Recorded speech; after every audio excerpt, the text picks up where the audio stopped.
Hey everyone, it's Jane with PositivelyJane.net. I hope you're doing great. Every year I make Christmas presents for my family and friends, and I'm always looking for something that I can make personal but replicate readily quickly because I have quite a few people I need to make gifts for. So this was my idea for 2019. Altenew has the most amazing washi tapes, and I just bought a bunch of washi tapes, put them on cards, made matching envelopes, and some of the cards I made are actually shaker cards, and I'm going to show you how to do it, and it is so easy peasy. You're going to want to make a bunch of these for your family and friends, and maybe yourself as well. So let me show you how I started. This is just a sampling of the washi tapes that Altenew has to offer. They come in different sizes. There's the smaller ones across the bottom. Most of them are about 4.5 inches tall. Some of them are about 6 7/8 inch. Some of them peel off really easily, and some of them are a little more difficult to peel off, but you kind of get used to which one's which. That is one of my favorites. This is the Misty Meadows. It has the green gold in there. Painted Fantasy, and everything is linked in either the description below, or if you want more detail, go to the blog post. Everything is in the blog post. This glitter Flurries is one of my favorite as well. This Botanical Rhapsody is really fun, and I will show you later on in the video that I actually colored it with Copic markers, and it came out so cool. This is an example of one that's kind of harder to pull off, but look at that beautiful, beautiful stripe. They are just amazing, amazing washi tapes. And I hope you like them. So as I said, all the products are linked below. These particular short ones, I'm going to show you right now what I did. So all my cardstock is cut to 4 1/4 by 5 1/2, and I'm centering that on the horizontal line. And then I'm going to get my head in here, and you're going to see all my gray roots. But the only way to get this right up to the line is that you put your head right over it. And then I love this Cricut scraper. This is the extra large scraper, and I can scrape all of the bubbles out. The washi tape is really easy to tear, but I find it better to cut because typically when I tear it, it tears where I don't want it to tear. I am butting this right up against, I am not overlapping it, I'm butting it right up against, and as you can see, you can barely see where they meet. That is the beauty about washi. If you put a different color cardstock beneath, the whole color will change. Maybe that black and white one will look really cool over a colored cardstock. I didn't try that, I just thought of that just now. So I take those ends and fold them over, I scrape them down, and then I just take scissors and cut off the excess. And now I have a card front that is 4 1/4 by 5 1/2. My husband actually asked me if I painted them watercolored myself. So you have a background that is so easy and so quick to make. And then I'm going to show you a bunch of cards that I made. And I will link the dies. These are the Stamp Market Skinny Alpha dies, which I love because you can get tons of letters on one card. I made a shaker out of these cards, and then as you can see, I put the washi tape on the envelopes, so we have matching envelopes. This is the Altenew Bold Alphabet die set. It's one of my favorites because it's all lowercase letters, and this is another example of the two washi tapes together. You really can't even see that I have a line down the center. It's so cool. I'm reaching over there to show you something, and I'm not really sure what it is. Oh yeah, there it is. I wanted to show you that I cut these out with the Simon Says Stamp wonky rectangles, just to give it a little detail.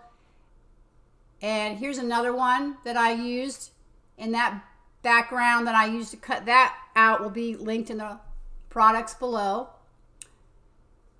There's a Simon Says Stamp wonky rectangle, and what I did was I layered 3 layers, whatever the card base was. I cut 3 layers of the matching letter and layered it on.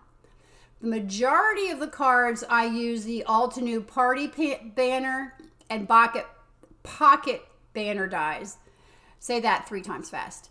That is what inspired me because it just gives you so much detail, and it's just not a plain card. And as you can see, I cut the front of the card to match the die. And on the darker ones, I cut a matching white, cut a little bit off the top so that you can write.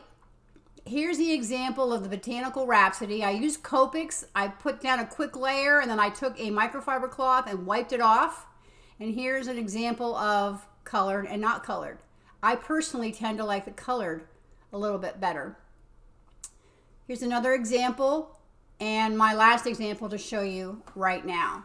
So if you're on my Christmas list, you might know what you're getting this year. So again, I'm going to show you now how to do the big ones, the longer ones, the taller ones, I guess I should say, so you don't get bubbles. I kind of take it and bend it in the middle, visually line it up, and then I push down one side, and then I take the scraper and scrape down the other side. And sometimes I do get a little bubble, and sometimes they can be fixed. Most times they can't, and I just end up starting over or using the parts for something else. And the beauty about some of these is that you can get more than one card out of your die cuts. So again, I'm folding over the sides, I'm cutting off the long edges to get myself an amazing card background. So if I use the party banner die, and it has these two little holes in it that you can actually make a banner or a pennant, or you can spell somebody's name for a wedding or a birthday, or you can write Christmas and put Christmas paper on it. I tape mine together so that when I do my holes, they're evenly spaced every single time, and I just keep that on my pocket for my card.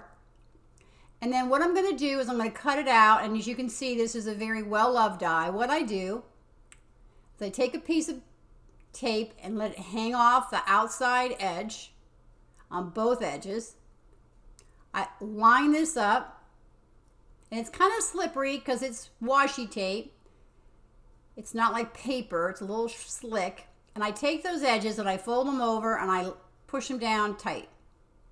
And I run that through my die cut machine. But before I do that, rather than doing things twice, I'm using the Altenew Mega Alphabet die. It has numbers and letters. I believe it has an ampersand and maybe a couple of punctuation points. I can't remember about the punctuation. But before I run it through my die cut machine, I am using the Gemini Junior for these because it cuts like butter. I'm going to lay out my letter and I'm going to center it in the middle of that. I'm going to tape it down really, really well. I just happen to have a bunch of this yellow painter's tape. The blue tape, the purple tape is one of my faves. And to make it easy on myself so things don't move around, I start upside down. So that's my top cutting plate, then my sandwich, and then I put the bottom on and I turn it over because the Gemini Junior requires that you cut it facing up. But what was happening is I was always moving it around and it was always moving, so that was the solution I came up with. You always want to keep the center of your letters if possible. You might need them later. And here's an example. So what I've done was I cut that R for you, and then what I did here is I have this lime green cardstock. It's 4 1/4 by 11 and scored at 5 1/2. I've taken the matching cardstock. Well, first I fold it with my bone folder, which this bone folder has a higher price point, but it is worth every penny. And then I cut 3 of the J's out of the matching cardstock and I glued them together off camera. And then what I'm going to do is I'm going to glue the washi tape J on top of that, and I'm going to glue this pocket banner on the cardstock. And I just put a thin layer of glue around, and I'm using Lawn Fawn's glue for this. I adore Lawn Fawn's liquid glue. It's one of the best glues out there in my opinion.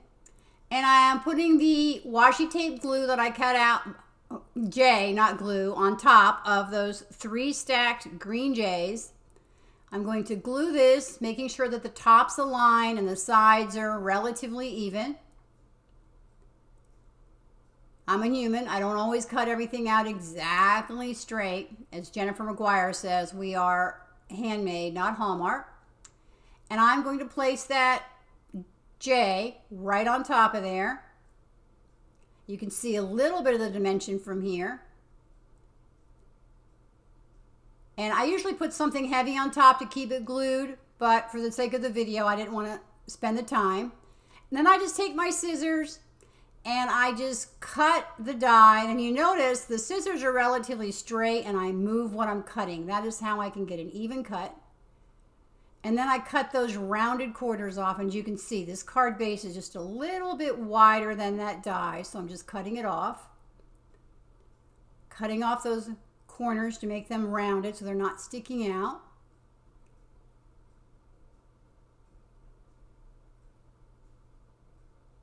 And then I took another one, the pocket die, and I cut a little, I'm going to cut a little tiny bit off the top. I love my Fiskars trimmer. It's one of my favorites. So I'm just going to put that under. So all I'm doing is covering up the little dotted holes that were created by the banner die and cutting that off. And I need a new blade, so I have to take my scissors and cut a little bit of those rough edges off, or you can use some sandpaper. And I'm just going to glue that to the inside of the card. I made probably 100 cards, and it took me time, I'm not lying. But it took a heck of a lot less time than it would have if I would have created all those backgrounds by hand. And I think they're stunning and they're absolutely amazing, and hopefully my recipients will like them as well. I cut off the corners of the white. I could have done it all at the same time, but that made a little bit too thick a cardstock, so I just did it in 2 separate steps. So what do you think? Isn't it cute? Oh my gosh, I think it's so cute. So here's another example. I'm just going to show you again what I did here. And I did the C's. And this one I used the Simon Says stamp wonky rectangle. I already glued the 3 layers of blue and the C on top.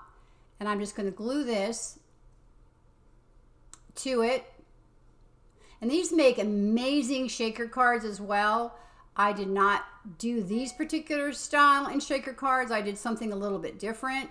But just imagine that shaker card with that everything going around in there, which is one reason why you want to keep the inside of your R's and your A's so that you can fill it in. I'm gluing this back on. And then I'm going to make matching envelopes for all of these for you as well. Hold it down a little bit, make sure it stays stuck, and then you have your dimension. There's my Cricut block, keeping it on to make sure it doesn't move around. The next thing I'm going to show you is how I do the envelopes. I get my envelopes from Gina K and Simon Says Stamp, and what I'm going to do is I'm going to put 2 envelopes flap to flap with a little bit of a gap in between. And then that way I can get 2 envelopes out of 1 strip of washi tape. I'm just laying it on top, kind of eyeballing it. Typically I'd have my head right in there, but for the sake of the video, I didn't think you wanted to see any more gray hair. I scrape it down with my Cricut scraper, cut it off, and then I'm just going to trim the envelope flap. Again, these are just, to me, some of the easiest ways to make cards. Your backgrounds look handmade. Your recipients will think they're amazing. You can make them for yourself, have your own personal cards. And I'm just going to take these and just follow the edges, and I'm not real careful if I cut a little bit of the envelope. No one will ever know. Well, if they do, too bad, right? They're just going to have to get their cards from somebody else. And I'm just going to cut those off, and there I have a matching envelope to go with my C card.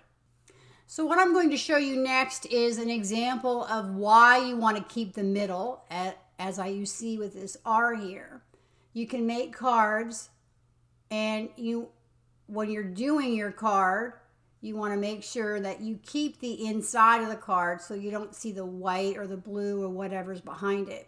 Here's an example of what I mean. So when you're cutting your letters out, make sure that you keep track of all those little inside pieces. So here's that shaker card that I showed you at the beginning, and I'm going to show you how I do it. I keep all of my dies in these magnetic bowls, otherwise I'm losing them. And I line them up on the bottom on a line on my craft mat. This is the Tim Holtz glass media mat. And I'm going to move them all up a little bit because I don't think you could really see what I was doing. I forget that my camera's not in the same place. That little purple tape in the middle is remind me that I'm in the middle. That's the middle of my work surface. So I'm laying them all out pretty close. I'm going to put my card front on top of it to make sure that they fit. And if I had two E's as an example, I would cut one out and I would use it as a placeholder in the middle there. And then I would move it out of the way and then I would tape it down, as you'll see in just a second. That's how I do my multiple letters in one word. So I take a really big long piece of yellow tape, purple tape, whatever tape, lay it down. Needs to be a low tack. You don't want to rip your washi tape.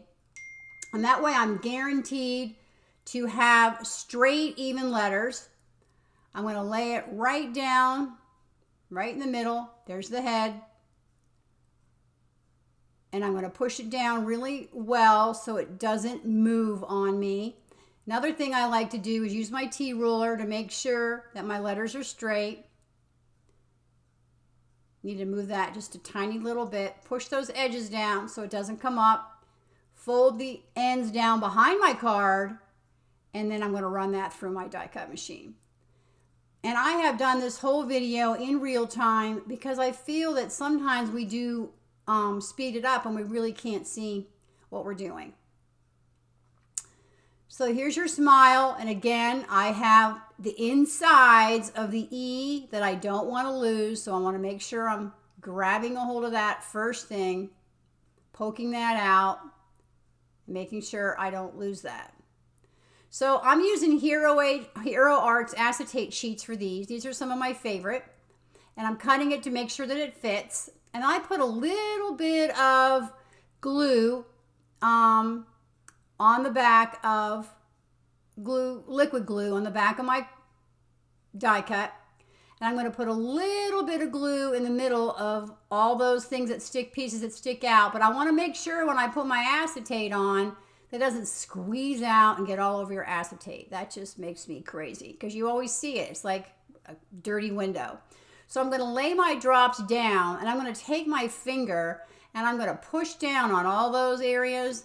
And now it's a little tacky, but there is nothing left to squeeze out. I have put it all on my finger. So I'm going to lay that acetate down, and when you lay it down, do not move it. Just put it down, give it a little bit of a push, but make sure you don't slide it side to side. Again, that's where you get all the glue. And I'm going to put a little bit of glue where the E goes in the center of the E goes. And that is why you keep the insides of your letters. So I'm pushing, wiping it all down, making sure it's all clean. I tend to have a messy desk and get a little glue on things. Now I'm cleaning up my glue. So I'm going to get my 3M tape out now, and I'm going to tape the inside of this card so that I can make a shaker. And that is how I keep all my extra pieces right on top of my roll. And you can rip 3M tape. I personally like to cut it. I'm not really sure why I'm ripping it in this video, because when you cut it, you get a much smoother edge. I'm also going to cut the 3M tape in half, or sometimes I cut it in thirds, or sometimes I cut it in fourths, just to make sure that it's skinny enough. This is cut in half. And I'm going to lay that all out and make sure you don't have any gaps, because you will lose all your sequins or beads or whatever it is you're putting inside there. I'm putting a few, I see I have a little tiny gap, so I'm just filling it up with a piece of 3M tape. And I'm putting a little bit more on the bottom because I don't want all my sequins and beads to fall to the bottom of the card. That's kind of silly. You're not even going to see them. So I just fill it up, and I will put. And now what I used to do is I used to put my beads in, then peel off my tape, and then my tape wouldn't peel off right, the card would bump, and then all the beads would go everywhere. So now what I do is I peel off my tape first. I carefully put all my beads or sequins or whatever it is in there. And I want to put a good bit in there because it's a really cute, it's a really big space. There's a lot in there. And I'm just laying all my stars. And if you get a little bit on your tape, try to get it off as best as you can. And these are the Elizabeth Ward containers. I absolutely adore them, and I will link them for you as well. You can buy the tray, and you can buy all the containers individually. I'm putting a piece of scrap cardstock inside. That's the same color as my card front right there. And that is 5.5 by 8.5, scored at 4 1/4 with my Teflon bone folder. Putting a bunch of liquid glue on the back of this, including on the 3M tape. That way I can move it around and it doesn't stick without me getting a chance to move it around. Make sure your fold is at the top. I can't tell you how many times I've made a card and it's upside down. Those are the ones that my family gets. And there you have a very cool, fun shaker card using alphabet dies that you can personalize to have somebody's name. It could be a number for their 60th birthday. And here I am showing you that I did not get that on correctly. And I took it off because the liquid glue allowed me to take it off, and I cut off the edge, and now I have a perfect card. That is why I use liquid glue. And there is my matching envelope. Very fun. Okay, so what I want to show you is some long cards that I made. The measurements are down below, and I did the big alphabet dies, and that is how I did it. I taped them all together, and I made a bunch of cards that say HBD on them. Some of them I put same sequence, but you can see the D has the yellow and blue, and the HB has the pink. This one has 3 different sequins. I put washi tape, 3M tape down the middle there, and I made sure that I had 3 separate sections. I will also link the envelopes. I bought those on, was not Amazon, something else. And the cards fit perfectly, and they only take an extra stamp. So here's the Altenew skinny alphabet die, and you can, again, customize it any way you want. The beauty about individual alphabet letters is that you can have a name or you can write whatever you'd like. Thanks for stopping by. Here's another quick look at everything that I made, and maybe you can make some cards for your family and friends as well. Thanks.